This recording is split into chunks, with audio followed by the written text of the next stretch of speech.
the incredible job by the nominees. I was sitting there going, I'm going to enjoy the show, and I really thought that one of the other nominees would get it. So I was, when I got up there, I was scrambling a little bit, especially when you get a burger in your hand. So, as I said, it's a team award, and I had an incredible group to work with this year. Lane Lambert, John Gruden, Scott Gomez, obviously my goalie department with Mitch Korn and Piero Greco, and then our video guys, Matt and Corey did a fantastic job making sure that we're prepared every night. And we just had an incredible group of dedicated young athletes that were invested, and you have to be invested to have success. And there wasn't a selfish bone in our room, which was tremendous. And hopefully we set a real good foundation for what people should expect on the island from the New York Islanders. How good do you feel when people outside the peers recognize the job that you and your team did? It's to me, this one feels different than I've won this before. And this one has a lot more to it, just because of the group that we had. The expectations were probably not very good at the start of the season, based on our summer, and coming in really late and not knowing what I was getting into quite, from a standpoint of not knowing the personnel very well, all that. But I had a lot of trust in Lou Lamoriello. I wanted an opportunity to work with one of the best of all time, and I got to, and I see why he is.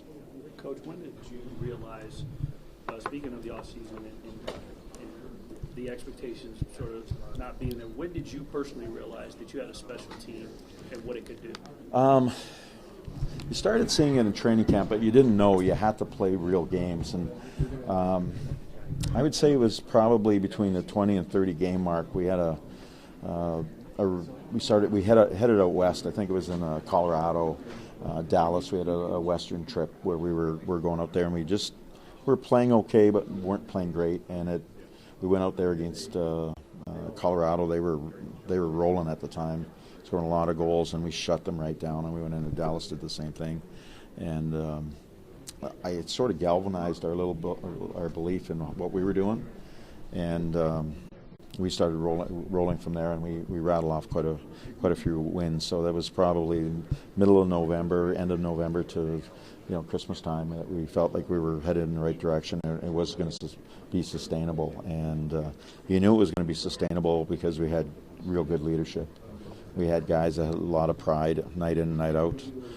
They prepared like pros, and they played like pros. What kind of message does it send now to next year's team, knowing the way this team?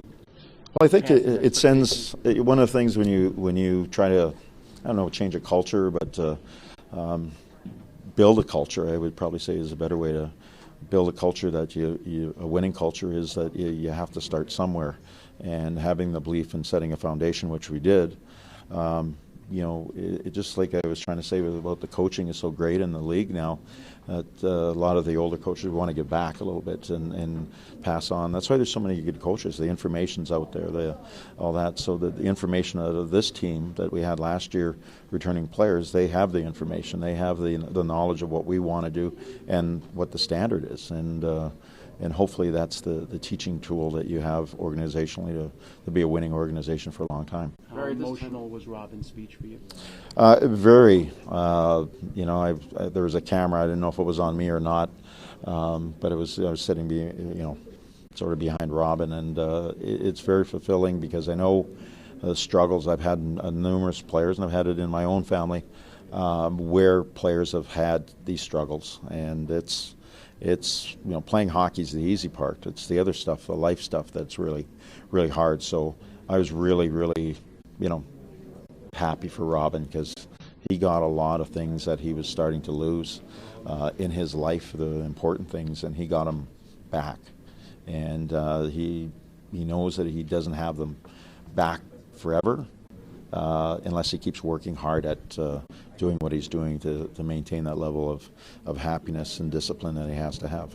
How about the work he's doing just to kind of get the message out there that mental health is not out? That's to me is powerful.